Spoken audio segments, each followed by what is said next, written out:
Just a couple other general things about the royalty file. Most of it's pretty self-explanatory, but these line items come in automatically. But the licenser code, this is the code or the project code, depending on whether we're including a project item, which would be artist royalties, or a license item from the licensing file. That's why it says both here. It brings in the percentage share. This means author or publisher, or foreign, FOR. Quantity sold, of course, returns would show up in here. Promo does not affect the amount, but it can show up as free items.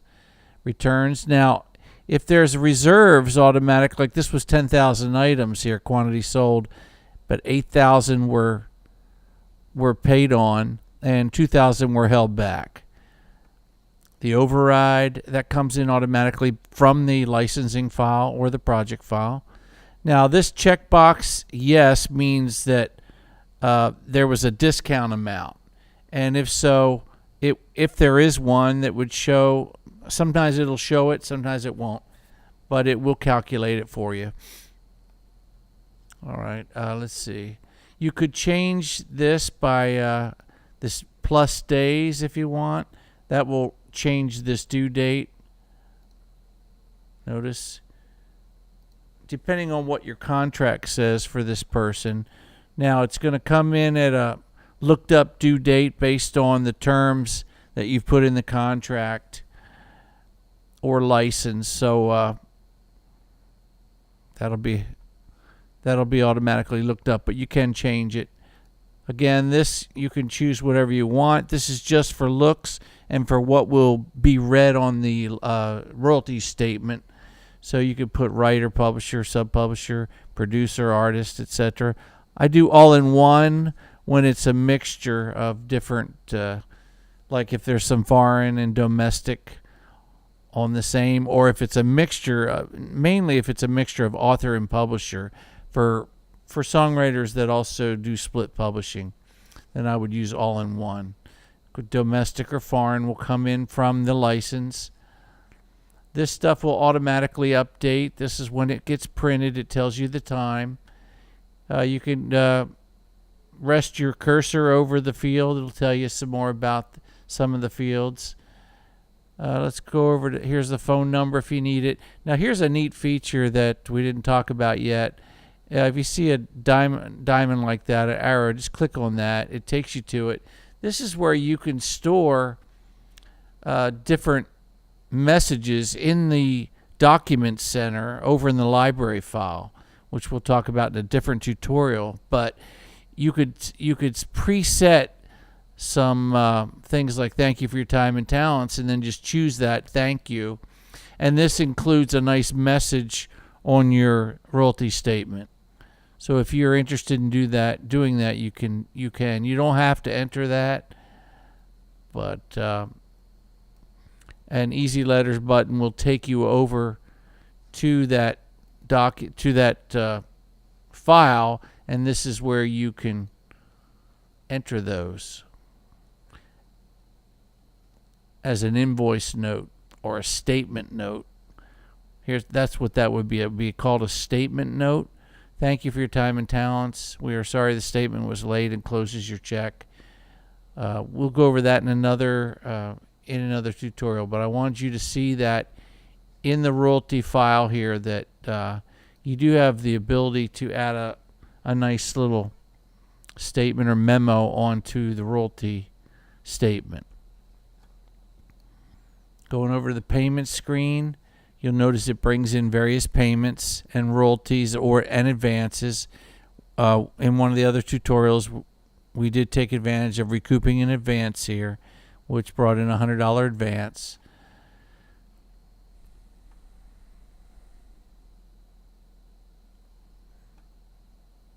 Carry forward, if there's a carry forward amount, like if you had $1,000 and you paid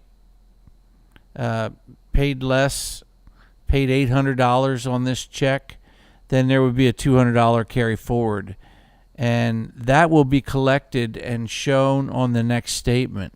So you can carry forward. Do you wish to automatically sign a carry forward amount for this related contract, or do you wish to manually type in a different amount? If there's an amount, you can automatically assign it. It says this statement's already closed, so you can no longer modify it. You can apply a payment.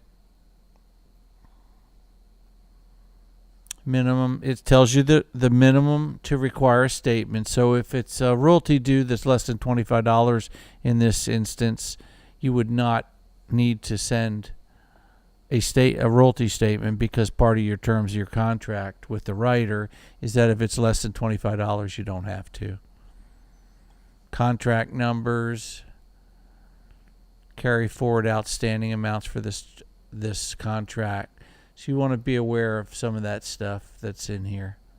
This says paid in full.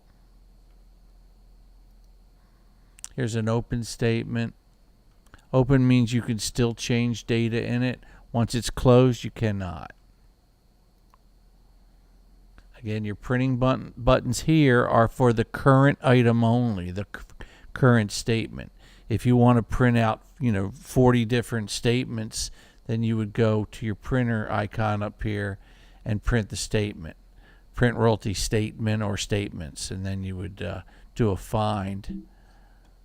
And you can choose the style. We have 2 different styles. It's looking for a royalty ending period. So there are none right now. So that's why it's blank, because there were none. And here's the continue button. You always want to click that to get out.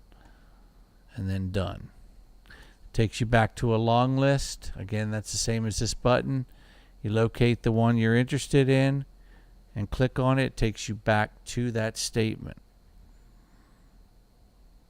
Again, your buttons. Memo is a memo for the statement. Advances and payments are the same screen, but if you want to apply an advance, for example, you could. Or if you want to make a payment. We've done both here. So that should give you an idea. Recouped advances and payments. Okay, this is the total. This is the total, and this was how much was recouped in payment. That way they could be different in order to get a carry forward or balance due. Again, this check button does not work because it's not part of the module. The Easy Checks module is not part of it, but we left this to show you that you're creating a check. And if you want, just click that. If you want to identify that something's gone through the bank, then just click one of these buttons. And that's manual. Lets you do that manually. This shows that something's been recouped, and that was an amount that was recouped. In advance of $100 is now recouped. This tells you the percentage that the contract allows you to recoup. Again, you can't really change things once a statement is closed.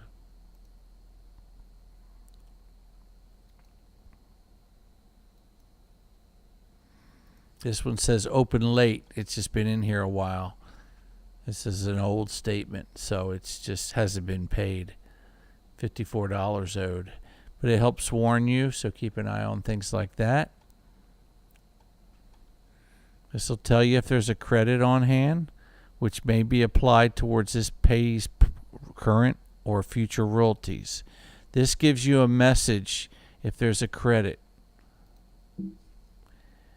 We will carry forward this outstanding amount and apply it against the balance due for this statement. This works best as your last step for this statement. Any balance will be stored until the next period. So it was $38,648. So notice it just incremented it by $54 and gave a credit so that there's no balance due. So it did a credit on what was outstanding when you have a credit on hand. All right. Hope that's helpful. Go back to home base.